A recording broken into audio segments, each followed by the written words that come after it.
Bien, bonjour à tous. On va continuer notre exploration de ce domaine des graphiques et de leurs mécanismes cognitifs et cérébraux. On est dans un cours intermédiaire, un peu comme dans Harry Potter, donc le cours 3 bis, là, parce que je me suis arrêté trop tôt la semaine dernière, et je voudrais vous parler donc encore un tout petit peu de la correspondance entre les nombres et l'espace.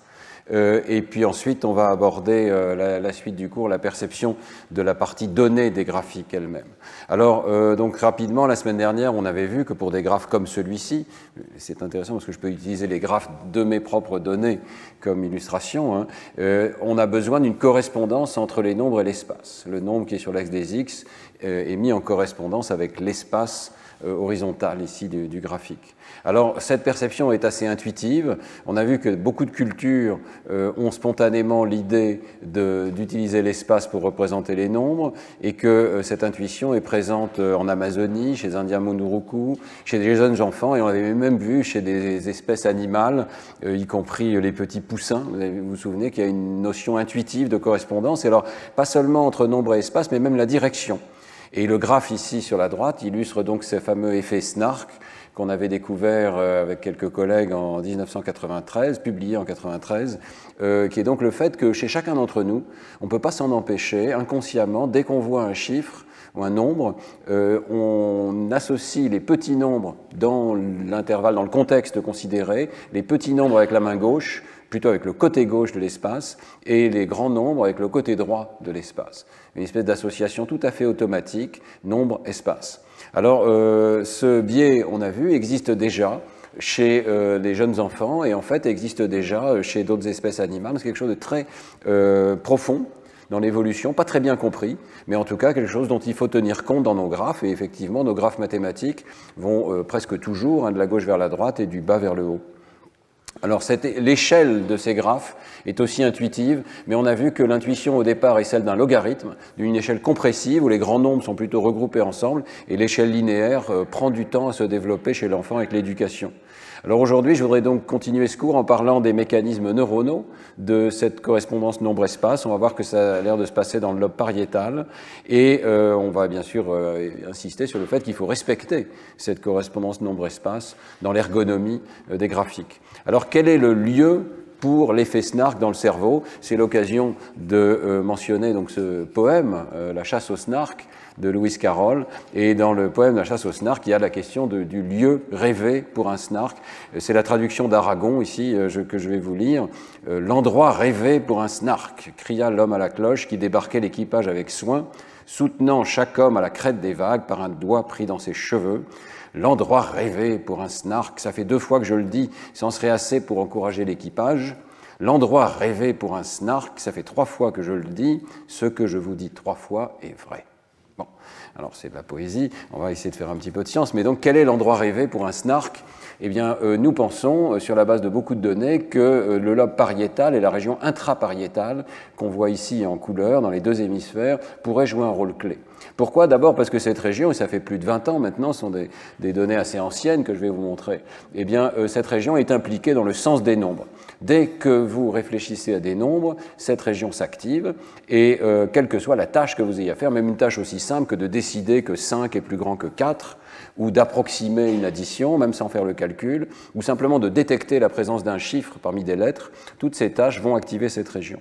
Et on pense qu'elle joue un rôle au niveau de la représentation sémantique des nombres, de la quantité des nombres, parce qu'elle répond, quel que soit le format d'entrée des nombres, et plus que pour d'autres catégories. Et son activation varie aussi en fonction de la distance entre les nombres, donc de la difficulté de la tâche, de la précision avec laquelle on doit quantifier les nombres. Donc nous avons pensé que cette région était un bon candidat, d'autant plus qu'elle est entourée de régions qui s'intéressent à l'espace et à l'appréhension de l'espace de différentes manières. Dans ce travail avec Olivier Simon, déjà ancien, et les collègues à l'époque d'Orsay, maintenant Neurospin, on avait cartographié différentes fonctions chez les mêmes sujets très rapidement. Le fait d'attraper des objets, donc de tenir compte de leur position dans l'espace, le fait de déplacer les yeux dans l'espace, le fait de pratiquer des tâches de pointage avec le doigt, de bouger les yeux ou l'attention. Et on avait vu qu'il y a une carte très systématique que vous voyez ici, dans laquelle les activations liées au calcul, au centre du sillon intrapariétal, sont entourées de régions qui peuvent se superposer un tout petit peu avec les aires du langage ici, mais surtout être impliqué dans l'appréhension des objets avec les mains, dans les tâches manuelles, qui sont un petit peu plus haut ici dans les coupes, et puis à l'arrière du cerveau, dans les tâches de déplacement des yeux et dans les tâches de déplacement purement de l'attention, sans déplacer les yeux. Vous voyez qu'il y a toute une série de fonctions visio-spatiales qui sont mises en œuvre ici dans ces régions pariétales, parmi lesquelles la représentation des nombres. Et déjà, c'est un indice très précieux que les nombres et l'espace sont très intimement reliés. D'autant plus que cette cartographie, elle ressemble à celle qui existe depuis longtemps dans l'évolution, et donc chez le singe macaque, on trouve une carte assez similaire, avec des régions antérieures qui s'intéressent à la position de la main et à le fait d'attraper les objets ou de pointer vers les objets, et puis à l'arrière, des régions qui s'intéressent au mouvement de l'attention, au déplacement des yeux. Et c'est sur la base de cette carte que Andreas Nieder était allé planter ses électrodes chez le singe dans la région intrapariétale ici et a découvert qu'il y avait des neurones des nombres qui répondent donc aux quantités numériques guidées par nos observations chez l'homme. Chez l'homme, on ne peut pas voir les neurones individuels, en tout cas très difficilement, mais l'imagerie nous avait dit que cette région est impliquée dans les nombres et le calcul, et Andreas Nieder, chez le singe, a pu observer des neurones des nombres dans cette région ainsi que dans la région frontale ici. Donc, on a toutes ces données qui suggèrent que les nombres et l'espace sont intimement reliés dans des régions très proches et peut-être même qui se recouvrent. Alors, ce travail a énormément avancé depuis une vingtaine d'années. Beaucoup de travail du laboratoire, que je vous ai d'ailleurs déjà présenté, notamment les travaux d'Evelyn Egger. Mais ici, je vous présente le travail absolument remarquable de Ben Harvey et Serge Dumoulin, qui ont mis en évidence des cartes de la numérosité, c'est-à-dire la quantité numérique d'un ensemble d'objets. Ils utilisent des techniques similaires à celles qui permettent de mettre en évidence la rétinotopie, c'est-à-dire la correspondance entre la rétine et le cortex. Mais ici, c'est la numérotopie, c'est-à-dire le fait que quand on change le nombre, eh bien, on déplace l'activation très légèrement à la surface du cortex. Donc sur cette image, ici, très rapidement, vous avez deux sujets qui chacun ont des régions dans lesquelles l'activité varie en fonction de la taille des nombres qui sont présentés entre 1 et 7. Les nombres sont présentés sous forme de nuages de points. On fait, un peu comme pour la rétinotopie, on fait déplacer progressivement la représentation de 1 jusqu'à 2, puis 3, 4, 5, 6, 7. Donc le nombre augmente progressivement, comme ça, sous forme de vagues. Et on peut détecter les vagues correspondances d'activité à la surface du cortex. C'est ça que permet cette analyse ici. Et les couleurs, à la fin, représentent le nombre préféré par différentes régions du cortex. Alors ça ne veut pas dire que c'est la seule chose qui soit codée à cet endroit du cortex, mais ça veut dire qu'il y a une préférence pour certains nombres par rapport à d'autres à la surface du cortex dans toutes ces régions, vous voyez. Alors ce n'est pas seulement la région intrapariétale bilatérale, même si c'est sans doute la plus importante, mais il y a aussi des régions frontales ou précentrales ici, et puis des régions temporales inférieures, et on voit ce réseau systématiquement dès qu'on fait des tâches mathématiques, je vous en ai déjà parlé. Mais c'est intéressant de voir donc qu'il y a une topographie corticale, partielle, des nombres dans ces régions, et surtout aussi les mêmes auteurs, Ben Harvey et Serge Dumoulin, avec leur équipe, ont montré qu'il y avait aussi une carte de la taille des objets. Si on fait varier la taille d'un objet de façon progressive, depuis un petit objet jusqu'à un grand objet, on voit qu'il y a aussi des activations qui se déplacent légèrement à la surface du cortex, et il y a un recouvrement de ces activations pour le nombre et pour la taille des objets dans le cortex pariétal. Donc, ce sont deux cartes qui sont superposées. On a cette idée de plus en plus que le système nerveux fonctionne en faisant une sorte de multiplexage de l'information. Il est capable d'utiliser la même région pour coder deux informations différentes, mais évidemment, il y a un risque qu'il y ait une interférence, et peut-être que c'est de là que vient cette interférence ou cette association entre nombre et espace. Autre indication, dans toutes ces régions, et surtout dans la partie donc occipito-pariétale ici, mais jusqu'à des régions pariétales dorsales, il y a des cartes rétinotopiques. Ça, c'est le travail beaucoup plus ancien de Saijin et Serino, et en particulier lorsqu'on demande au sujet de faire attention à un film qui se déplace dans différentes régions de la rétine, donc on fixe, on ne bouge pas les yeux, mais on fait attention à différentes régions de la rétine, eh bien, on voit qu'on découvre des cartes systématiques dans l'hémisphère gauche comme dans l'hémisphère droit. L'hémisphère droit répond à la partie gauche du champ visuel, l'hémisphère gauche répond à la partie droite du champ visuel, et dans les deux cas, il y a des petites cartes jusque dans cette région qu'on appelle LIP, ou pariétale postérieure. On parle maintenant de IPS 1, IPS 2, intraparietal sulcus 1 et 2. Ce sont des régions donc, dans lesquelles il y a une topographie des activations en fonction de l'endroit de l'espace auxquelles on fait attention. Partie droite ou partie gauche de l'espace. Donc toutes ces régions sont finalement d'excellents candidats pour un recouvrement des activations entre nombre et espace, et donc peut-être cette fameuse association petit nombre à main gauche et grand nombre à main droite, ou petit nombre dans l'espace gauche et grand nombre dans l'espace droit. Alors c'est ce qu'on a voulu faire avec Ed Hubbard, c'est de trouver vraiment des endroits où il y a cette interférence qui surgit. C'est un travail qui date de 2006 et malheureusement n'a jamais été publié pour des raisons de déplacement des personnes, etc. Donc c'est un peu dommage, mais c'est pour ça que je vous en parle, parce que je trouve que c'est un travail assez joli. On avait donc mis des sujets dans l'IRM et on leur a fait faire la tâche qui suscite l'effet SNARK, c'est-à-dire la tâche où on présente des chiffres sur un écran et les sujets doivent cliquer à droite ou à gauche. Pour les faire cliquer à droite ou à gauche, on leur demande de juger la parité des nombres, donc ils doivent dire si c'est pair ou impair, et suivant les différents blocs, ici vous avez 4 blocs différents de l'expérience, on leur demande de répondre soit pair à main droite, soit impair à main droite, ce qui change les mains de réponse. Et pour rendre la chose encore un petit peu plus perverse ici, si on peut dire, dans l'IRM, on leur a demandé, pour la moitié des blocs, de croiser les mains. Je vous avais parlé de cette expérience la semaine dernière. On peut faire croiser les mains et ça ne change rien pour l'effet SNARK. On continue d'associer les grands nombres avec la main droite, pardon, avec l'espace droit, je m'exprime mal ce matin.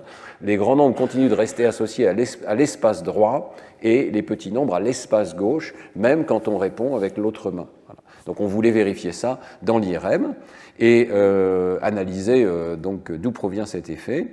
Donc ici, vous voyez qu'il y a 3 facteurs orthogonaux dans cette expérience. À la main de réponse, le côté de l'espace avec lequel on répond, et la taille des nombres, petits ou grands. Les nombres allaient, je crois, de 1 à 9, ou de 0 à 9 peut-être, je ne sais plus. Alors ensuite, on avait aussi un localizer, comme on l'appelle, pour identifier les régions qui répondent aux saccades visuelles, vers la droite ou vers la gauche, et puis un localizer pour l'arithmétique, les régions qui répondent au calcul avec des problèmes de soustraction, parlé ou écrit, par rapport à des phrases qui ne parlent pas de nombres. Voilà un petit peu donc le dessin expérimental de cette expérience. Et la première chose qu'on peut dire, c'est que dans l'IRM, même si les sujets sont allongés, un petit peu désorientés par un miroir qui leur fait voir un écran à la sortie de l'IRM, eh bien, ils ont encore un très bel effet SNARK. Vous voyez qu'ici, les petits nombres, alors c'était de 1 à 8, on le voit ici, les petits nombres sont associés à des réponses plus grandes du côté gauche de l'espace, et les grands nombres à des réponses plus rapides du côté droit de l'espace. Donc c'est, vous voyez, un effet qui est assez systématique, qu'on réplique à tous les coups, et qui dépend de l'espace et pas de la main, ici, une fois de plus. Donc la main n'a pas d'importance. Alors pour analyser les régions concernées, on a défini plusieurs régions d'intérêt sur la base de leurs coordonnées spatiales. La première chose qu'on peut faire, c'est trouver des régions qui s'intéressent à la main droite versus à la main gauche. Bon, on pense que ce n'est pas ça qui va intervenir, mais c'est facile de trouver donc, des régions contralatérales qui répondent plus, par exemple, à la main droite qu'à la main gauche ici. Deuxième localisation, plus intéressante, sont des régions qui s'intéressent au côté droit de l'espace et au côté gauche de l'espace. Donc là, on fait un contraste entre j'ai répondu du côté droit ou j'ai répondu du côté gauche, quelle que soit la main, et ce contraste permet d'isoler, vous voyez, des régions du cortex intrapariétal antérieur, très postérieur ici, et puis ventral.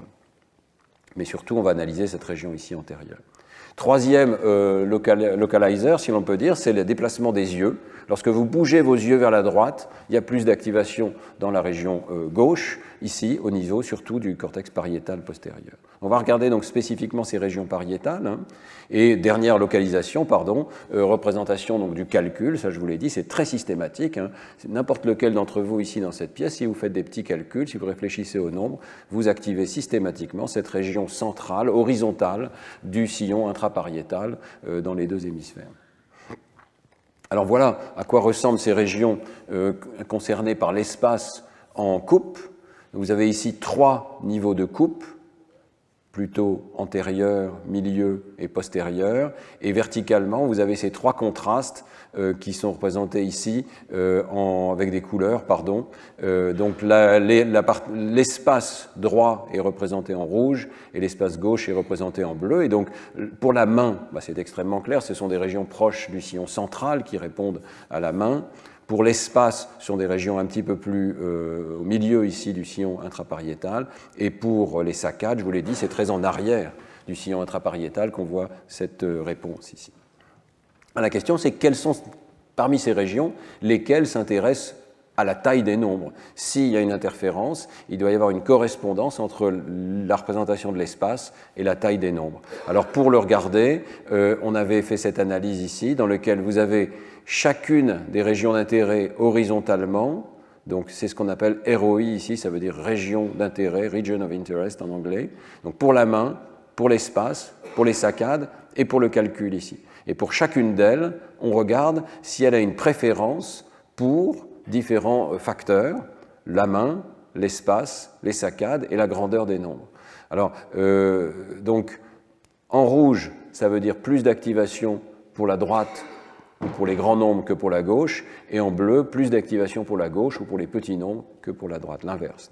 Alors la diagonale, c'est évident ici, parce que c'est comme ça qu'on a défini ces régions, n'est-ce pas? Il y a des régions qui répondent à la main, des régions qui répondent à l'espace, et des régions qui répondent aux saccades. Tout ce qui est en dehors de la diagonale, par contre, ça n'est pas complètement trivial. Ce sont des crosstalk, comme on va dire en anglais, des interférences entre des dimensions différentes des stimuli. Et on voit par exemple que la région qui répond à l'espace ici répond aussi un petit peu aux côtés de la main. Il y a une interférence entre main et espace. Ce n'est pas exactement purement la représentation de l'espace qui est en jeu ici. Et alors si on regarde la colonne sur la grandeur des nombres ici, il y a ce phénomène donc intéressant, c'est que uniquement dans la région pariétale postérieure, celle qui s'intéresse aux saccades, eh bien il y a une différence entre les petits nombres et les grands nombres, dans le bon sens, c'est-à-dire que le côté qui aime la partie droite de l'espace aime aussi les grands nombres, et le côté qui aime la partie gauche de l'espace aime aussi les petits nombres. Donc nous pensons que c'est peut-être là que se situe cette interférence entre nombre et espace. C'est la seule région, vous voyez ici, où il y a un effet de la taille des nombres qui est congruent avec la direction de l'espace qui est utilisé par les sujets. Voilà un petit peu comment on peut analyser ces données. On trouve au niveau cérébral un recouvrement des dimensions gauche-droite et des dimensions petit-grand pour les nombres qui sont en correspondance. Voilà. Uniquement cette région pariétale postérieure. Voilà. Alors c'est très intéressant parce que cette région pariétale postérieure, on l'a trouvée aussi dans d'autres travaux.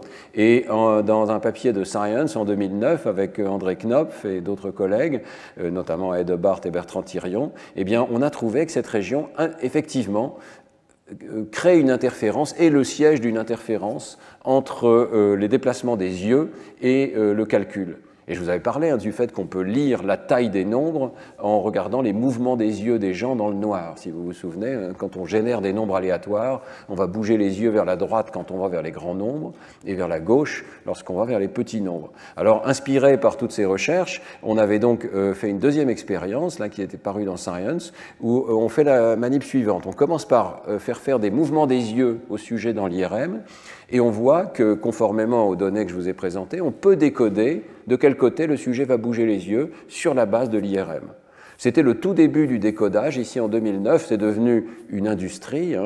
C'est assez logique. Il y a une correspondance entre ce que le sujet fait et ce qui s'active dans son cerveau. Donc maintenant, si je vois ce qui s'active dans son cerveau, je peux, dans une certaine mesure, déduire ce qu'il a fait. Et là, je déduis comment il a bougé les yeux. D'accord ?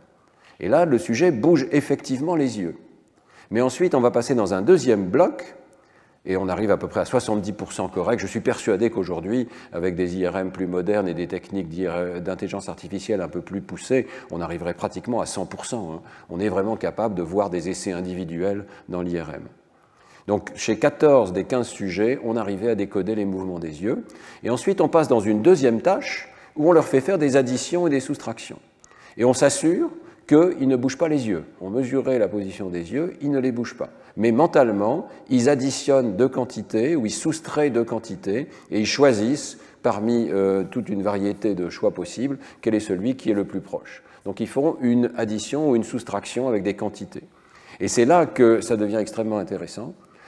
On peut trouver une correspondance entre les saccades à gauche et la soustraction et les saccades à droite et l'addition. D'accord ? Donc le même décodeur qui a été entraîné à dire si le sujet bouge les yeux vers la droite ou vers la gauche, lorsque le sujet ne bouge pas les yeux, mais est impliqué dans une activité mentale qui demande de réfléchir à la ligne numérique, de réfléchir comment les nombres sont organisés, eh bien ce décodeur voit une sorte de mouvement vers la gauche quand c'est une soustraction et une sorte de mouvement vers la droite quand c'est une addition. D'accord ? Ce n'est pas un effet énorme, hein, mais ça veut dire à nouveau que dans cette région, il y a un recouvrement, qu'on utilise les mêmes régions du cerveau pour faire des déplacements réels des yeux et de l'attention, et pour faire des déplacements imaginaires, en quelque sorte, sur la ligne numérique, en correspondance avec les nombres, avec les petits nombres à gauche et les grands nombres à droite. Donc une addition, ça se déplace vers les grands nombres, une soustraction, ça se déplace vers les petits nombres. Il y a plein d'autres recherches psychologiques qui suggèrent qu'il y a cette correspondance. Il fait que la ligne numérique, la notion d'un espace des nombres de la gauche vers la droite, est vraiment une des composantes centrales de la représentation des nombres.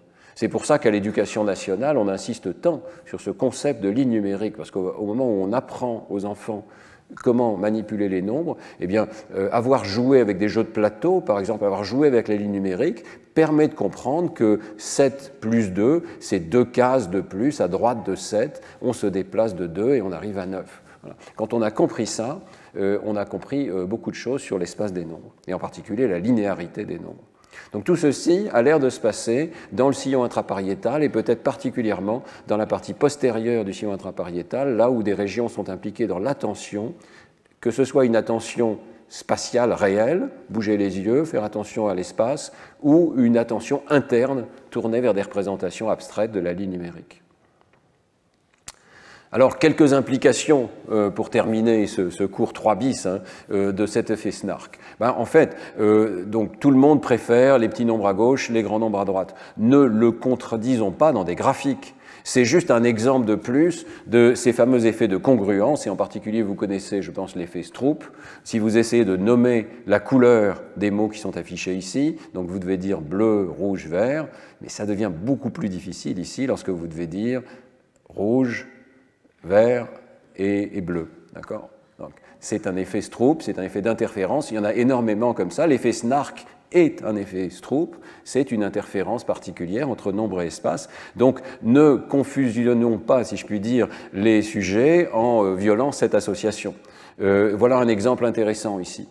Je vous laisse voir ce graphe qui parle de la... Alors, je vous laisse découvrir. Il parle de la position de l'Irlande à travers les années sur l'axe des X aux Jeux Olympiques. Alors l'Irlande, elle a progressé ou pas? Elle a progressé, ouais. Mais vous voyez le problème, elle a progressé avec une courbe qui descend. Et pourquoi? Alors c'est idiot, c'est parce qu'ils ont choisi de mettre le rang de l'Irlande dans les médaillés olympiques. Voilà. Donc 14e rang, c'est mieux que d'être au 63e rang dans l'échelle des pays aux Jeux olympiques, n'est-ce pas? Bon, c'est une violation de nos attentes, en tout cas, qui est qu'une courbe qui croît, c'est mieux. Vers le haut, c'est mieux, vers le bas, c'est moins bien. D'accord. D'autres exemples sont donnés par Koslin. Koslin dit, je n'ai pas pu vraiment vérifier ça, mais que les couleurs chaudes, on s'attend à les trouver devant, et les couleurs froides derrière. Et donc, si vous avez un graphe à faire, il faut respecter cette correspondance. C'est vrai dans les peintures, par exemple, je crois qu'on attribue souvent cette idée à Léonard de Vinci, qu'on doit représenter la partie arrière de l'espace, très loin, les montagnes, sous forme bleue ou bleuâtre. D'autres conventions culturelles, vert, ça veut dire oui, rouge, ça veut dire non. Donc, si vous avez une courbe à faire, ne violez pas ce genre d'association. Ce sont des associations implicites, extrêmement profondes, très inconscientes. Celle-ci est apprise, mais qui, quelque part, sont attendues lorsqu'on lit un graphique. Alors, il y a aussi le fait que nous sommes capables de lire des échelles linéaires et logarithmiques. On a vu que peut-être même une échelle logarithmique était très intuitive pour les jeunes enfants, en tout cas approximativement. Mais dans tous les cas, sur le plan de l'échelle, on attend un arrangement régulier des données. Régulier qui peut être linéaire ou logarithmique. Alors, ça c'est la deuxième recommandation, cette correspondance entre nombre et espace est tellement profonde qu'il ne faut pas la violer dans les graphiques. Mais on trouve énormément de violations de cela dans les graphiques réels. Je vous laisse regarder celui-ci, qui est assez récent, 2024, LCI. On a l'impression que le RN est en train d'emporter tout le monde, et pourtant l'échelle est fausse. L'échelle ne respecte pas les écarts entre les différents groupes. Ici, en particulier, entre 18% et 5%, il n'y a pas la même différence qu'entre 28 et 10 ou entre 33 et 28. Ils n'ont pas du tout respecté une échelle linéaire ici, et on peut toujours se demander si c'est une erreur ou si c'est volontaire. Ici, il y a une erreur assez extraordinaire quand même. Donc, c'est toujours nos élections à nous. Vous voyez que l'extrême droite emporte énormément de sièges, alors que ce n'est pas le cas du tout sur les nombres qui sont indiqués. On ne sait pas trop ce qui s'est passé. On soupçonne que la télévision ici a préparé un graphique en anticipant que ça allait être un raz-de-marée pour l'extrême droite, et puis ils ont mis les chiffres ensuite sans mettre à jour le graphique. Donc ça veut dire que nous devons avoir une vigilance extrême vis-à-vis de cette correspondance entre les nombres et l'espace, parce qu'elle est très souvent violée. Je vous montre encore quelques exemples. Ici, c'est l'espérance de vie des plus grands pays du monde. Les États-Unis sont en tête, évidemment, même si, quand on regarde les chiffres, ils ne sont pas du tout en tête. Les États-Unis devraient être là. Et encore un autre exemple, les conservateurs en Angleterre, ici au Royaume-Uni, qui gagnent très largement, 36, alors que 25 est là tout en bas et 16 est ici tout en bas. Ouais. Donc on parlait de l'intégrité graphique. Vous vous souvenez que Tufte insistait beaucoup sur l'intégrité graphique. L'intégrité graphique, ça passe par le respect de nos attentes vis-à-vis des graphiques et notamment de l'attente d'une échelle régulière. Je vous laisse encore regarder celui-ci, qui est assez terrible parce que c'est vraiment de la manipulation. Les Américains sont littéralement remplacés par les étrangers sur le marché du travail. Voilà, ce qu'on trouve sur Twitter. Alors vous regardez cette courbe et vous voyez effectivement, bon sang, ceux qui sont nés à l'étranger, vraiment, surtout dans les années récentes, ils sont en train vraiment de dominer notre pays. D'accord ? Vous voyez la manipulation là ? Donc la légende est là, donc la courbe bleue c'est les étrangers, ceux qui sont nés aux États-Unis. Oui, sauf qu'il y a deux échelles complètement différentes. Et on se donne le droit dans les graphiques d'utiliser deux échelles, une échelle à gauche et une échelle à droite. Mais on ne se donne pas le droit de jouer avec comme ça pour aligner les courbes, pour faire semblant qu'il y a une courbe qui est en train de dominer sur l'autre. Donc la courbe bleue utilise l'échelle de droite et la courbe rouge utilise l'échelle de gauche. Je ne sais même pas si les données sont justes par ailleurs, mais la manipulation est vraiment flagrante ici. Donc on parlera de l'éducation dans le 6e cours, nous devons absolument apprendre à nos enfants à se méfier de ces usages inappropriés de la correspondance entre les nombres et l'espace. Voilà, alors ça c'est la fin du cours 3 bis, désolé pour avoir dépassé mon temps. Je voulais vous parler tout de même de la suite, c'est-à-dire comment on fait pour percevoir non seulement qu'il y a une échelle sur l'axe des X ou sur l'axe des Y, mais qu'il y a des tendances et des courbes. Donc ici, c'est très clair, on ne fait pas attention qu'aux axes des X et aux axes des Y, mais surtout à la distribution de ces données, et on perçoit très rapidement qu'elles montent et que l'espérance de vie augmente avec le revenu moyen des différents pays. Alors, on avait distingué au moins deux étapes fondamentales, c'est une très vaste distinction dans la perception des graphiques, la perception de la position des différents éléments et l'extraction des tendances. On parlera de la grammaire des graphiques, une sorte de grammaire des courbes, et puis ensuite seulement l'interprétation de ce que ça veut dire. Donc je vais maintenant me concentrer un tout petit peu sur cette étape perceptive. Comment on fait pour reconnaître la distribution des données? Comment notre cerveau fait-il pour comprendre ici que les données montent, d'accord, alors que c'est plein de petits points qu'il faut arriver à percevoir comme un ensemble? Je vais parler beaucoup du travail d'une personne qui a été vraiment formidable au laboratoire, c'est Lorenzo Ciccione. Je voudrais vraiment le remercier, je crois qu'il est ici. Pour Lorenzo, il est là, parce que je dois beaucoup de ces diapositives à Lorenzo qui a fait sa thèse sur ce sujet. Et donc on a publié toute une série d'articles. Alors on a conçu une tâche nouvelle, psychophysique, qui consistait à évaluer comment les sujets font pour percevoir un graphe de points ici. On a réduit la chose absolument au minimum en mettant deux axes qui ne servent pratiquement à rien qu'à donner une sorte de cadre. Et puis le sujet voit un nuage de points et il doit dire si ça monte ou si ça descend, si les données montent ou si elles descendent. Et le graphe est généré avec les hypothèses de ce qu'on appelle ordinary least squares, les moindres carrés ordinaires, c'est-à-dire que l'axe des X est fixé, les points sont d'ailleurs répartis également sur l'axe des X, et sur l'axe des Y, on prend une droite et on rajoute du bruit, d'accord ? Et on rajoute du bruit gaussien, c'est l'hypothèse exacte dans laquelle on peut résoudre les équations de la régression linéaire traditionnelle.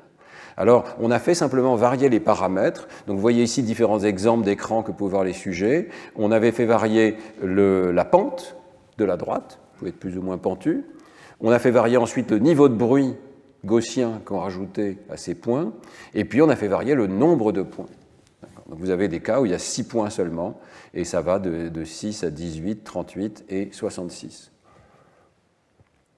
Alors l'idée ici, c'est quoi? C'est d'essayer de voir si, de façon très implicite, très automatique, les sujets se comportent comme des bons statisticiens. Si vous aviez ce problème en statistique, est-ce que ça monte ou est-ce que ça descend? Eh bien, vous feriez une régression linéaire, vous calculeriez un t-test, et si le t-test est positif, vous diriez ça monte, si le t-test est négatif, vous diriez ça descend. Il y a une manière très précise de résoudre ce problème en statistique. Et la question pour nous, c'était est-ce que les sujets sont de bons statisticiens? Est-ce qu'implicitement, ils sont capables de tenir compte du nombre de points, de la pente et du bruit pour combiner tout ça dans un jugement approprié.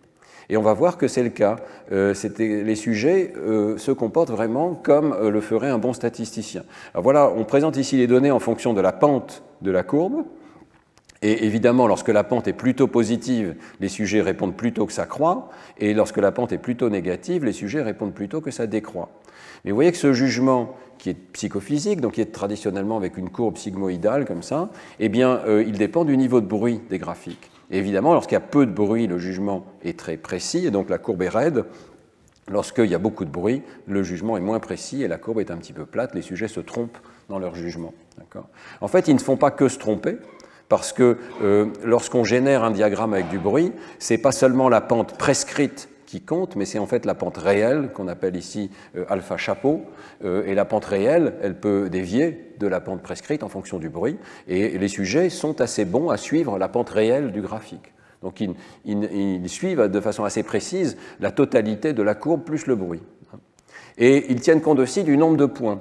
Ici, le nombre de points varie de 6 à 66. Bon, c'est clair que plus il y a de points, plus c'est facile de juger la tendance. C'est ce qu'on voit ici, plus la courbe est raide, plus les sujets jugent correctement la tendance croissante ou décroissante du nombre de points. Et on voit un effet essentiellement linéaire de cette variable ici, qui était essentiellement quadratique. Vous voyez qu'on a fait varier le nombre de points en n au carré plus 2.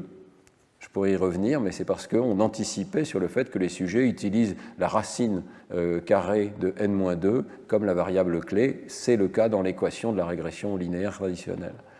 Alors, tout ceci pour vous dire que si on réaffiche toutes ces données avec une seule variable sur l'axe des x, le test T que ferait un statisticien pour juger si la courbe monte ou descend, eh bien, toutes les données s'alignent à la perfection. C'est rare en psychophysique d'avoir des données aussi précises. Vraiment, le jugement des sujets dépend du t-test qu'un statisticien ferait pour juger si la courbe monte ou descend. Quel que soit le nombre de points, quel que soit le niveau de bruit, la pente, etc. Tout ça est regroupé dans le t-test. Même chose pour les temps de réaction des sujets. Donc là, je passe peut-être un peu plus rapidement, mais avec le temps de réaction varie avec le niveau de bruit. Et plus il y a de bruit, plus les temps de réaction sont lents.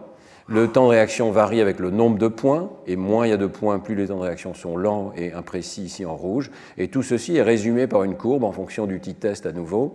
Et alors, la courbe qui est modélisée ici, elle provient de l'étape précédente. On peut faire passer une courbe sigmoïdale, ici vous voyez, à travers ces points. Et avec la théorie dont j'ai parlé dans des cours précédents de l'accumulation d'évidence, on sait comment passer de la courbe des taux d'erreur à la courbe du temps de réaction.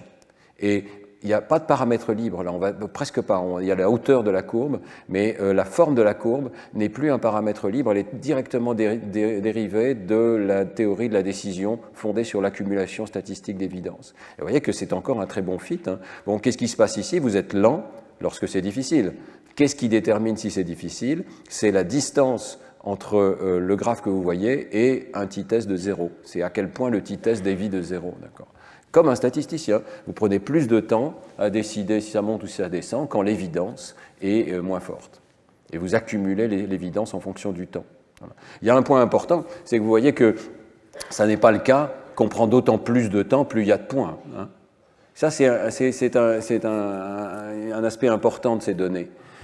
On aurait pu penser que plus il y a de points sur un écran, plus il faut de temps pour faire attention à chacun de ces points avant d'intégrer toute cette évidence. Mais on avait dit au contraire que l'intérêt des graphiques, c'est de permettre un traitement parallèle des données. Eh bien, on le voit ici directement, il y a un traitement parallèle qui fait que, en fait, plus il y a de points, plus c'est facile, toutes choses égales par ailleurs, ça n'est pas plus difficile de traiter un graphe avec beaucoup de points, ça peut devenir plus facile lorsque l'évidence statistique devient plus forte. Donc, ça n'est pas un traitement sériel, c'est un traitement parallèle des graphiques. Alors, cette mesure, c'est intéressant parce qu'on s'est dit peut-être que là, on a une mesure de ce qu'on pourrait appeler la graphicatie. Comme on parle de littératie ou de numératie, il y a la graphicatie, le sens des graphiques, l'éducation graphique. Est-ce qu'on est bon pour percevoir des graphiques? Dans le domaine de la littératie et de la numératie, on a d'excellents tests psychophysiques. Par exemple, votre capacité de distinguer dans une chaîne de lettres des lettres assez proches est un assez bon indicateur, corrèle avec votre capacité de lecture. Dans le domaine des nombres, votre capacité de juger à quel point deux nuages de points diffèrent sur le plan du nombre, ou bien l'un est plus grand et l'autre est plus petit, cette psychophysique de la comparaison des nuages de points prédit dans une certaine mesure vos capacités de calcul et même votre dyscalculie. Les enfants dyscalculiques qui ont des troubles de la représentation des nombres ont des troubles dans un test psychophysique extrêmement simple qui consiste à voir lequel de deux nuages de points est le plus grand en nombre. Donc on s'est dit qu'on avait peut-être ici un test similaire pour la graphicatie, la capacité de percevoir de façon précise ce qui se passe dans un graphe. Alors Lorenzo a mis en ligne un test, c'était à l'époque encore de l'épidémie de Covid et les gens allaient beaucoup sur Internet, c'était facile d'avoir un test, on a eu 3943 réponses donc de gens qui ont passé notre test, qui consistait simplement à voir des graphiques et à cliquer pour dire c'est plus grand, ou ça monte ou ça descend. D'accord. Et voilà donc les résultats moyens de ce test sur Internet avec 3943 sujets adultes. Vous voyez que les données deviennent extraordinairement stables. C'est extraordinaire. Avoir des données aussi régulières sur un jugement de haut niveau psychophysique comme ça, c'est très rare. Aussi bien sur le plan des temps de réaction que sur le plan des taux d'erreur, le modèle d'accumulation d'évidence, la fonction sigmoïdale, la dépendance du t-test ici du graphe sont reproduits de façon extrêmement puissante. Mais du coup, on a ces différents graphes avec différentes valeurs du t-test et on peut essayer d'ajuster ce modèle pour chacun des sujets. Et c'est ce qui a été fait ici par Lorenzo. Donc vous avez, chaque sujet a fait un certain nombre de réponses qui peuvent être gérées vers le bas ou vers le haut. On peut moyenner ces réponses en fonction des différents graphes, ou bien on peut utiliser les points individuels. Ici, vous voyez des points individuels de données. Et on va fitter une courbe sigmoïdale et on va obtenir la pente qui est celle de ce sujet particulier. D'accord ? Tous les sujets n'ont pas la même pente, tous les sujets n'ont pas la même capacité, la même finesse de discrimination d'un graphe qui monte et d'un graphe qui descend. Alors cette régression marchait chez 98,2% des participants, ça veut dire qu'il y a un petit peu de bruit dans les données, mais pas beaucoup. La plupart des participants ont des données qui sont compatibles avec ce modèle de décision. Et ensuite, on regarde la pente qu'on appelle l'index de graphicatie, la pente de la courbe qui vous dit, pour un graphe donné, est-ce qu'une personne est capable de détecter finement si ça monte ou si ça descend, quelle est la précision de sa capacité de réaliser cette détection. Donc voilà la distribution à travers les sujets. Et cette distribution, ce n'est pas du bruit, parce qu'on a pu montrer que si on testait 2 fois les mêmes sujets, on trouve 2 fois la même pente. En tout cas, les pentes sont corrélées. Il y a toujours du bruit dans les données, bien sûr, mais on arrive à mesurer un paramètre qui est propre au sujet, qui est sa précision dans le jugement des graphiques. D'accord ? Et voilà ensuite ce qu'on peut faire avec cet index de graphicatie. On peut regarder comment il varie en fonction du niveau d'éducation des sujets. Et on a trouvé que lorsqu'on demande au sujet quel est votre niveau d'éducation en statistique, il y a une corrélation massive, surtout en moyenne ici, avec notre indice de graphicatie. D'accord ? Donc les sujets qui déclarent être bons en statistique ont une précision plus grande dans ce test strictement visuel, psychophysique. Est-ce que ça monte ou est-ce qu'un nuage de points monte ou est-ce qu'un nuage de points descend? D'accord. Et on le voit ici pour différents domaines de compétences des gens. On leur a demandé, pour ceux qui sont allés à l'université, quel était le domaine dans lequel ils ont travaillé. Et vous voyez que alors les scientifiques, ça veut dire physique et mathématiques, sont les plus hauts. Les gens qui ont travaillé dans les humanités sont les plus bas, je suis désolé de le dire ici. Et on a les points entre les deux. Bon, il est important de dire que c'est une corrélation, ce n'est pas forcément une causalité. La causalité est difficile à déterminer ici. Mais donc il y a peut-être des gens qui sont plus attirés par les graphiques dès le départ et qui sont attirés par la science, ou bien le fait de s'entraîner en science avec beaucoup de graphiques augmente la précision avec laquelle on interprète les graphiques. Mais ce qui est sûr, c'est que tout le monde n'est pas égal dans ce domaine, au moins à l'âge adulte. On a changé notre capacité de percevoir les graphiques et on est capable de le mesurer dans un petit test qui dure 5 à 10 minutes. On est capable de mesurer assez finement où en est une personne donnée dans le domaine des graphiques. Alors, c'est une idée générale qu'on trouve aussi dans Koslin, dans ce fameux livre de Koslin de 2006, que, en fait, lorsqu'on est expert en graphique, eh bien, on a acquis des sortes de patrons, des capacités d'analyser des graphiques, et Koslin va un petit peu plus loin que cette simple perception de la tendance linéaire, montante ou descendante, mais Koslin parle aussi de patrons de réponse qui peuvent être par exemple des interactions. Et je pense que c'est une idée intéressante, mais je n'ai pas vu non plus qu'elle ait été testée très finement comme on a pu le faire pour les tendances linéaires, croissantes ou décroissantes. Mais par exemple, lorsque vous travaillez en psychologie, et je pense en sciences en général, il est vrai que ce patron de réponse qui forme une croix ici, qui indique une interaction, eh bien, nous, les scientifiques, on est devenus extrêmement attentifs à ce type de situation. Je pense qu'il y a un certain nombre de gens ici qui ont travaillé notamment en psychologie. Qu'est-ce que ça veut dire, une croix comme ça dans un graphique? Ça veut dire qu'il y a un facteur sur l'axe des X, les données sont arbitraires ici, sont inventées. Hein. Il y a un facteur sur l'axe des X qui est, je ne sais pas, là c'est l'été et l'hiver. Il y a un autre facteur qui distingue les deux courbes et la croix indique qu'il y a une interaction. Et toute personne entraînée qui voit cette croix dit « Ah, c'est une interaction ». Qu'est-ce que ça veut dire une interaction? Ça veut dire que l'effet d'un des facteurs n'est pas le même selon le niveau de l'autre facteur. Ça veut dire que l'effet de l'été et de l'hiver n'est pas le même en Italie et au Japon. Et même il s'inverse. Quand il y a la croix, crossover effect, ça veut dire qu'il y a un effet qui s'inverse en fonction du niveau de l'autre variable. Donc effectivement, devenir bon en graphique, j'en parlerai encore la semaine prochaine lorsque je parlerai de la perception des exponentielles, c'est s'habituer à un certain nombre de patrons graphiques. Il y a une compétence purement visuelle dans la perception des graphiques qui est devenir sensible à l'organisation visuelle des données et devenir tellement sensible qu'on est capable de détecter, un peu comme un statisticien, l'évolution d'un petit test. Alors je vous laisse regarder ce graphique. Je ne vous ai pas dit ce que c'était les Graph Crime. C'est un site internet sur lequel vous trouvez des crimes graphiques. Voilà. Alors là, je vous laisse réfléchir. Hein, mais le gars, je ne sais pas s'il fait vraiment volontairement ou pas, je crois que c'est plutôt une blague, mais il dit c'est quand même terrible, le nombre de prix Nobel est en train de s'effondrer à travers les années. Le titre, hein, c'est « Est-ce qu'on devient plus bête ?» Il y a cette idée que le QI baisse, ce qui n'est pas vrai. Voilà. Est-ce qu'on devient plus bête? Le nombre de prix Nobel a l'air de s'effondrer totalement dans cette courbe ici. Est-ce que vous avez compris ce qui se passe là? J'espère que oui. C'est parce qu'ils ont mis l'année de naissance des prix Nobel. Alors évidemment, si on est né en 75, on a moins de chances d'avoir le prix Nobel, parce qu'il faut quand même avoir un certain âge. Enfin, c'est pas impossible de l'avoir, mais enfin, il faut quand même avoir un certain âge pour avoir le prix Nobel. Voilà. Mais là, toutes nos attentes sont que la courbe doit croître. Et on détecte que cette courbe ne croît pas, qu'elle s'écroule. Voilà.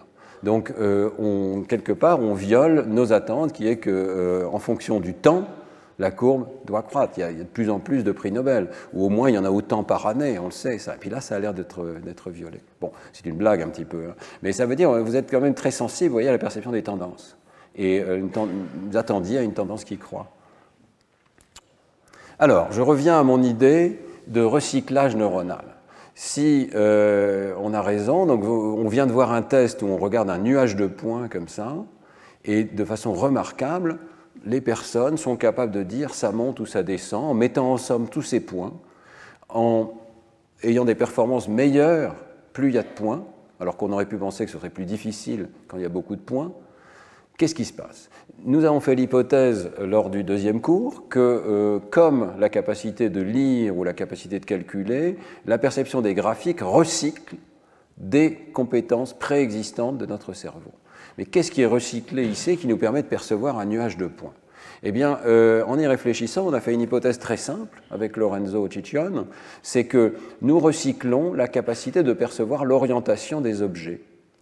Lorsque vous avez une fourchette et un couteau devant vous dans votre assiette, vous percevez leur orientation, ça vous permet de les attraper Et quel est le calcul qui est fait par le système visuel ici? Eh bien, c'est le calcul de l'axe principal des objets. Et c'est déjà discuté tout à fait indépendamment de la perception des graphiques. Il y a dans notre système visuel un calcul de l'axe principal des objets. Alors l'idée, c'est que nous attrapons des objets du monde extérieur depuis très tôt dans l'enfance, et sans doute dans l'évolution aussi. Nous aurions recyclé cette capacité de percevoir l'axe principal des objets, et nous l'appliquerions même dans un contexte où l'objet, c'est un nuage de points. Nous serions capables de percevoir la tendance de ce nuage de points exactement comme nous percevons l'axe principal d'une fourchette ou d'un couteau. D'accord ? Alors, ça fait plusieurs prédictions, et on va les regarder dans les cours qui viennent ici. On va voir jusqu'où on arrive à aller. D'abord, première prédiction, cette capacité de percevoir la tendance d'un graphique, on a vu qu'elle variait avec l'éducation, mais elle devrait être présente très tôt, avant même qu'on soit éduqué, chez le très jeune enfant. Il y a cette capacité d'attraper des objets qui apparaît précocement, et peut-être aussi chez des primates non humains. Il n'y a rien de particulier à l'espèce humaine dans la capacité de percevoir l'orientation d'un objet. Ça, c'est le premier point. Deuxième prédiction, la perception devrait être légèrement biaisée. Je vais vous l'expliquer rapidement, mais dans quelques diapositives. Mais l'axe principal des objets, ça n'est pas la droite de régression. C'est la direction de cette ellipse, et ça n'est pas la droite de régression. Et on va voir que, effectivement, c'est ce qui se passe lorsqu'on perçoit des graphiques. Puis, troisième prédiction, la perception des graphiques au niveau cérébral devrait activer et réactiver, recycler des régions impliquées dans la perception de l'orientation des objets. Donc si on regarde au niveau du cerveau, on devrait trouver un recouvrement entre la perception des graphiques et la perception de l'orientation des objets. Alors avec Lorenzo, dans le cadre de sa thèse, on a testé chacune de ces prédictions. Première prédiction, la perception de la tendance centrale des graphiques n'est pas seulement apprise à l'école, mais elle doit être présente très tôt dans l'enfance. Percevoir le graphique, c'est la partie facile qui doit être présente très tôt parce qu'on recycle des capacités perceptives. Alors, avec Lorenzo, on a été tester cette idée dans plusieurs situations grâce à Serge Caparros, que vous voyez apparaître ici en avant-dernier auteur dans cet article. On a pu aller tester des Himba en Namibie qui n'ont pas la chance de recevoir une éducation formelle, qui ont évidemment leur éducation dans leur culture, mais enfin qui n'ont pas d'éducation particulière au graphe, mathématiques, certainement pas. Et donc on leur a fait passer notre tâche qui avait été passée par les 3943 personnes sur Internet, et vous voyez qu'ils savent très bien le faire. Ils comprennent ce que c'est qu'un graphique, ils savent dire si ça monte ou si ça descend, et leur performance dépend étroitement, là encore, du t-test, qui est la chose optimale à faire pour essayer de déterminer la direction des points sur ce graphique. Que ce soit d'ailleurs des jeunes adolescents, des adultes qui ne sont jamais allés à l'école, certains adultes ont eu un peu d'éducation, vous voyez qu'on retrouve des performances qui sont déterminées par le t-test. Et puis on a fait la même chose avec des jeunes enfants. Alors on ne l'a pas fait extrêmement jeune, et ça demande encore à être fait. Ce n'est pas si facile à faire pour les enfants, mais enfin vous voyez qu'avec du bruit, il y a quand même une dépendance du t-test, du moment qu'on ait des t-tests qui sont assez forts, donc des graphiques qui sont assez clairement penchés vers le haut ou vers le bas, les enfants sont capables de faire ce test et agissent en partie comme des statisticiens. Donc ça c'est la première prédiction, mais si on a raison, ça devrait être aussi vrai chez des primates non humains. C'est un peu bizarre, mais nous sommes allés présenter des graphiques de données à des primates non humains, voilà, sur la base de cette prédiction. Alors, on a la chance de collaborer depuis plusieurs années avec Nicolas Clédière, Joël Fagot et leur équipe, qui ont ce centre, je vous en ai déjà parlé, extraordinaire pour tester des babouins. Les babouins sont en semi-liberté, ils font ce qu'ils veulent toute la journée, mais à n'importe quel moment, ils peuvent rentrer dans l'une de ces boîtes ici, et à l'intérieur, ils vont trouver un écran d'ordinateur tactile. L'ordinateur va les reconnaître, et l'ordinateur va leur proposer des jeux vidéo, si on peut dire, des essais d'une tâche cognitive, et ils vont être récompensés pour leur performance dans ces tâches cognitives. Et c'est vraiment extraordinaire comme situation parce que chaque animal peut aller quand il veut. Alors les animaux qui sont hauts dans la hiérarchie dominent sur les autres, mais les autres peuvent aller à 2 heures du matin et vous avez des animaux qui vont jouer à 2 heures du matin, un petit peu comme nous. Donc à la fin de cette belle organisation, vous avez des données qui s'accumulent presque automatiquement et avec des taux de réussite des singes, en tout cas des nombres d'essais qui sont passés par les singes, qui sont vraiment énormes. On peut avoir 500 ou 1000 essais par jour de ces animaux, donc avoir une très bonne caractérisation de leur capacité comportementale. Alors on s'est servi de cette situation en collaboration donc avec Nicolas Clédière et Joël Fagot pour demander aux singes s'ils étaient capables de donner la direction d'un graphique. On a mis la situation suivante en place. On leur a associé deux symboles, l'un pour croissant et l'autre pour décroissant. Donc ils voyaient d'abord un graphique et ensuite les symboles apparaissaient, ils devaient cliquer sur celui qui correspond à croissant ou à décroissant. Ils devaient apprendre cette correspondance symbolique. La raison pour laquelle on a fait ça, c'est qu'on ne voulait pas que ce soit toujours le bouton droit qui soit croissant et le bouton gauche qui soit pour décroissant, parce qu'à ce moment-là, ils auraient pu se servir de l'alignement du graphe avec le bouton pour aller toujours du côté le plus proche de certains points, avoir des stratégies comme ça. Ici, c'est parfaitement symbolique. Il y a deux symboles arbitraires, un symbole pour dire croissant, un symbole pour dire décroissant. Leur position sur l'écran change, donc on ne peut pas se servir de la position, il faut se servir de l'association symbolique, un petit peu comme nous, arbitraire, avec un mot qui dit croissant et un mot qui dit décroissant. Alors on a commencé par entraîner les animaux avec des lignes droites, toujours dans cette idée de recyclage neuronal, ils doivent être capables de le faire avec des lignes droites, et s'ils l'ont appris avec des lignes droites, sont-ils capables de le généraliser à des graphes dans lesquels il y a du bruit, un nuage de points.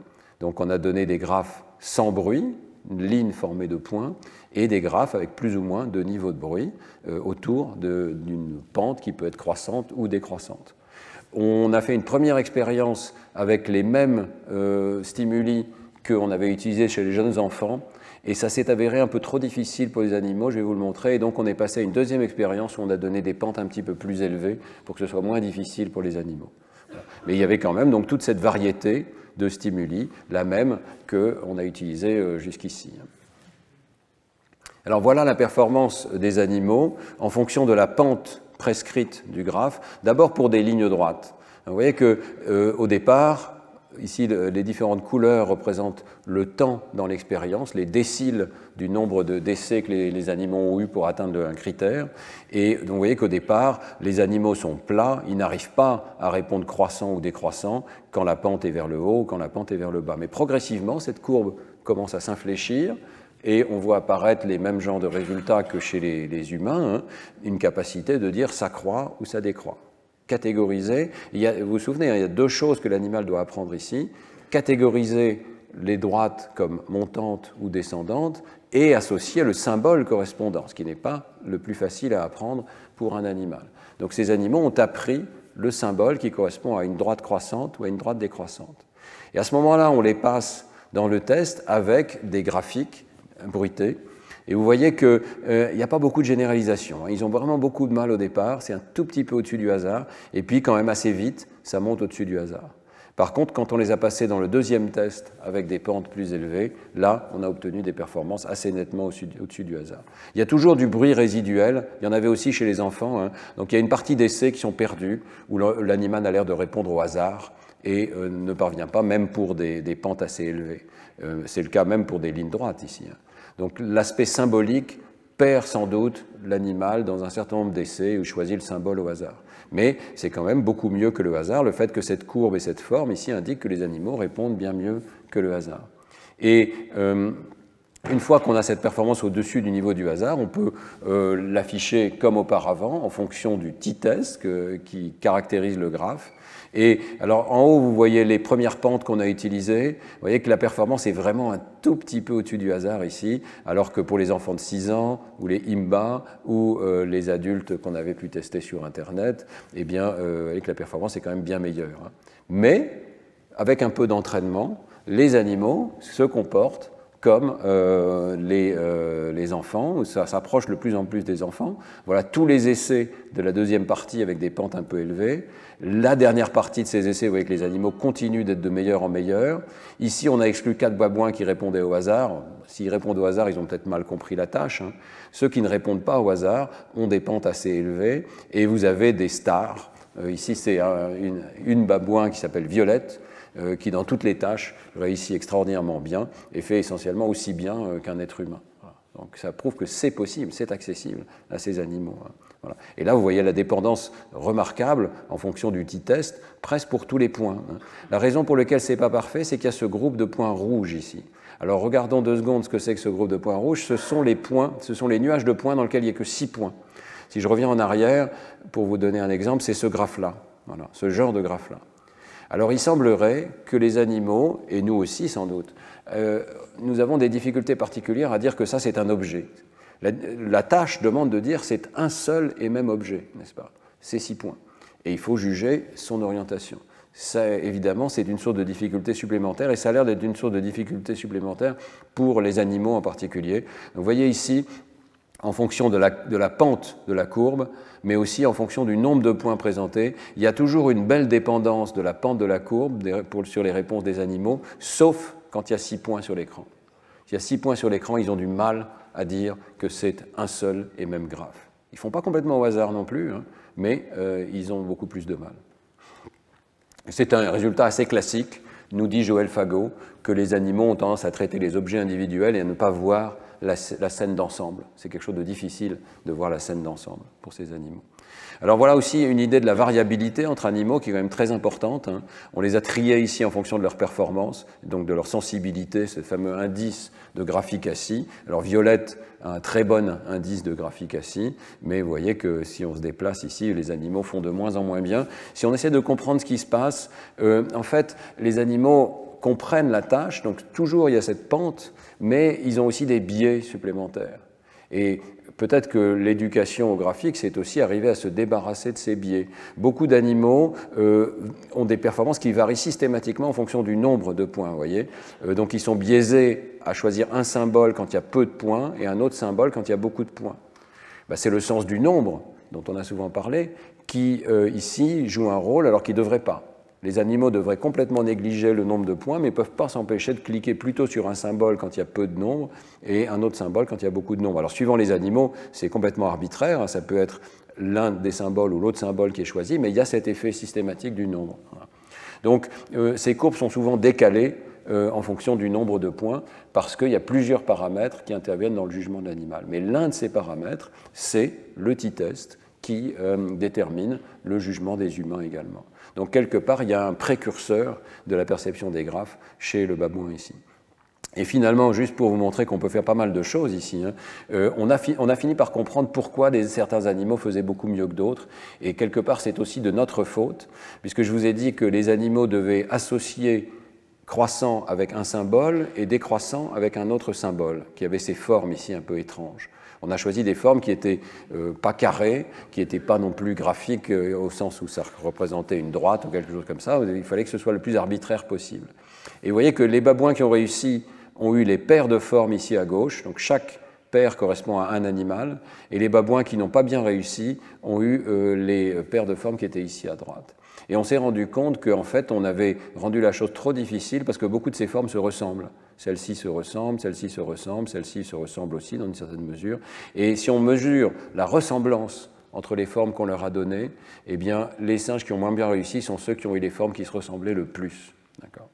Donc, si on devait refaire cette expérience, c'est coûteux, ça prend des semaines, hein, mais si on devait refaire cette expérience, on choisirait des paires de symboles qui sont plus différentes les unes des autres pour tous les animaux, et on aurait sans doute de meilleures performances. Une partie de la difficulté, c'était l'association symbolique, et pas seulement la perception de la pente du graphe. Si on oublie toutes ces nuances, ce qui reste, c'est une capacité animale non négligeable, parallèle, quel que soit le nombre de points, sauf pour les tout petits, c'est plus facile pour les grands nombres, capacité de percevoir l'orientation d'un nuage de points, ce qui est compatible avec cette idée de recyclage neuronal, et compatible aussi avec cette idée de perception de l'ensemble, d'un ensemble de points, ce qu'on appelle ensemble perception. Alors, on peut considérer ce qu'on a fait là comme une sorte de variante de cette idée de perception de l'ensemble. Vous pouvez trouver cet article de revue de Ariely, ici, et collaborateur. L'idée, c'est quoi? C'est une idée assez étonnante. Lorsqu'on vous présente un nuage d'objets, vous êtes capable de faire des statistiques sur ce nuage d'objets.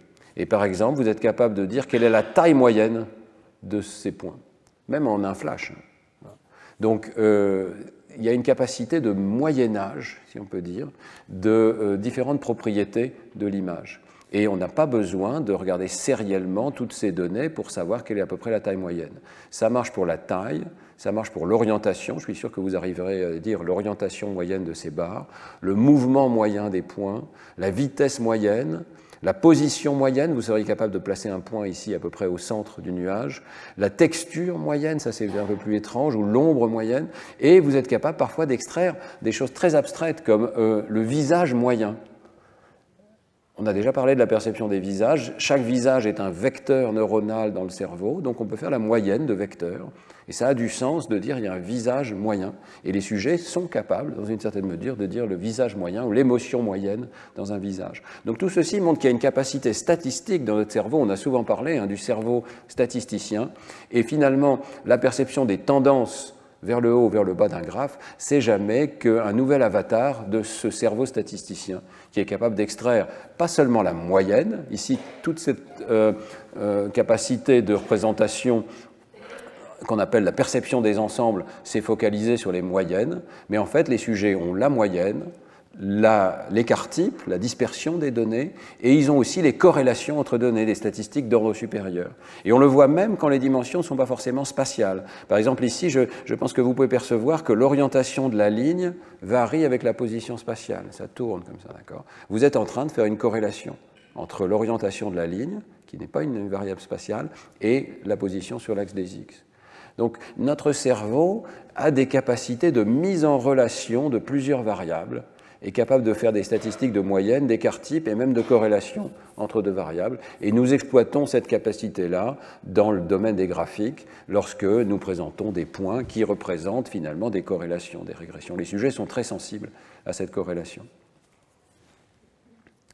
Alors, je vais aller m'arrêter là, mais comme je vois qu'il reste que quelques minutes, je vais avancer un tout petit peu dans la suite.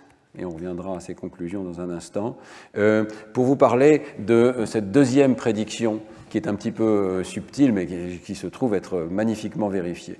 Qu'est-ce que c'est que cette idée d'axe principal? Lorsque vous voyez une fourchette, vous percevez l'axe principal, vous avez placé votre main pour l'attraper convenablement. Est-ce que c'est ça qui est recyclé pour la perception des graphiques? Eh bien, si c'est le cas, ce n'est pas la droite de régression habituelle qu'on doit utiliser quand on perçoit un graphe. Et je vous explique tout de suite comment ça marche.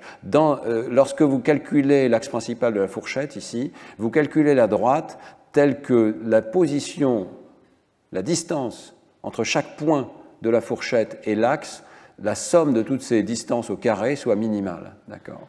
Vous calculez la distance des points et vous calculez la somme des distances au carré et vous minimisez cette somme des distances. Mais ça n'est pas la régression habituelle. La régression habituelle consiste à minimiser la distance sur l'axe vertical, ici. Donc, ordinary least square, les moindres carrés habituels, ça fait l'hypothèse que sur l'axe des X, on a une variable qui n'est pas bruitée, et sur l'axe des Y, on a une variable qui est une fonction de l'axe des X plus du bruit. Le bruit n'est que sur l'axe des Y, et on va essayer de minimiser les moindres carrés, la somme des carrés de ces bruits.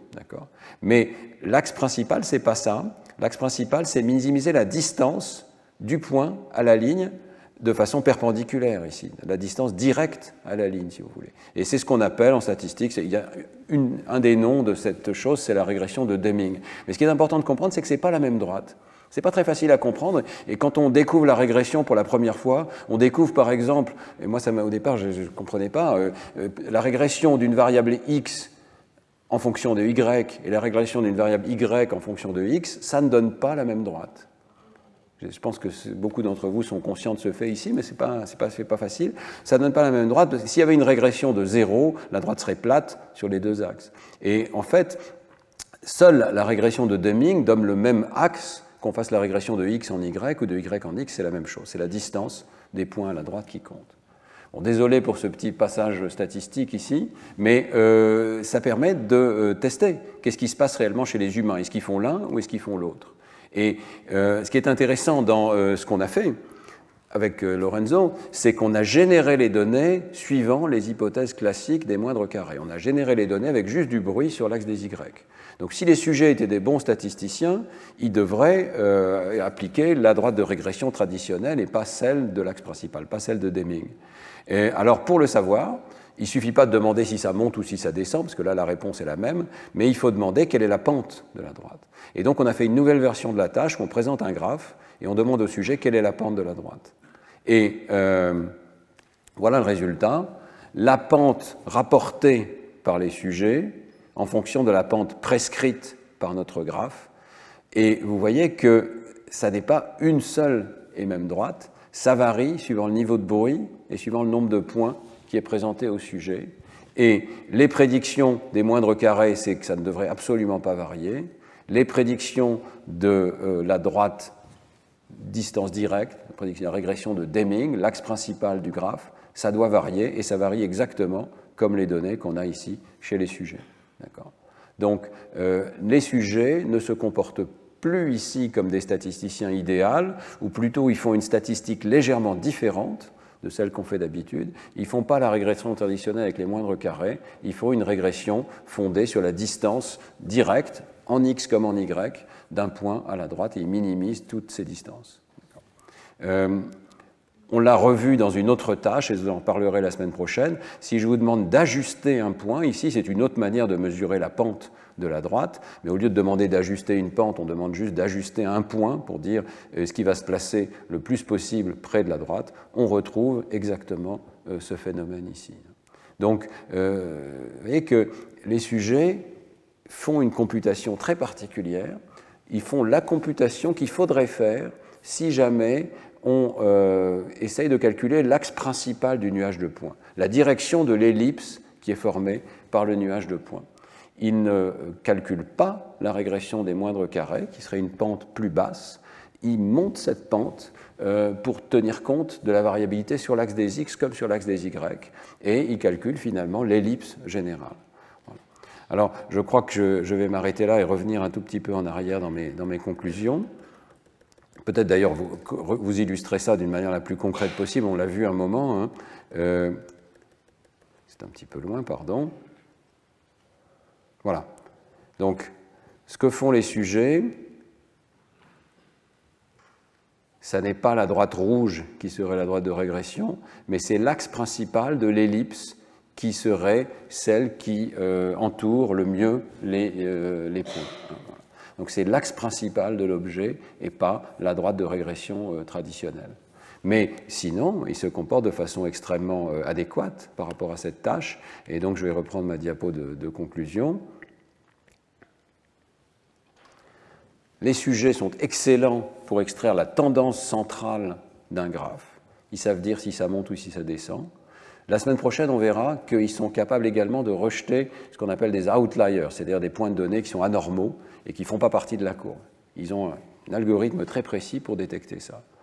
Cette capacité dépend de l'éducation, mais elle est aussi présente de façon intuitive chez les jeunes enfants et même chez les animaux non humains, chez les babouins. Donc il y a quelque chose de très ancien là encore dans l'évolution, on recycle une capacité perceptive présente dans l'évolution. Et les sujets qu'on calcule l'axe principal, j'y reviendrai la semaine prochaine parce qu'il y a encore d'autres données, hein, mais pas les moindres carrés traditionnels. On verra qu'ils sont influencés par le placement des données par rapport aux axes et que toutes ces données peuvent s'expliquer par le recyclage neuronal, par l'idée que ceci, c'est finalement un objet. On apprend à traiter tous ces points comme un seul objet. C'est ça qu'on apprend. C'est dur pour les babouins, notamment quand il y en a peu. C'est dur pour nous aussi, sans doute. Mais il y a un moment où on arrive à dire tout ça, c'est un objet. Ce sont des données, un jeu de données.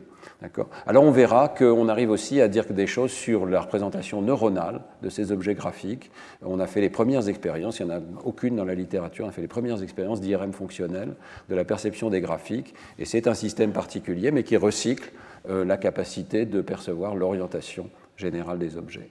Je m'arrête là pour aujourd'hui, comme ça on a peut-être un petit peu de temps pour discussion. Merci de votre attention. Merci.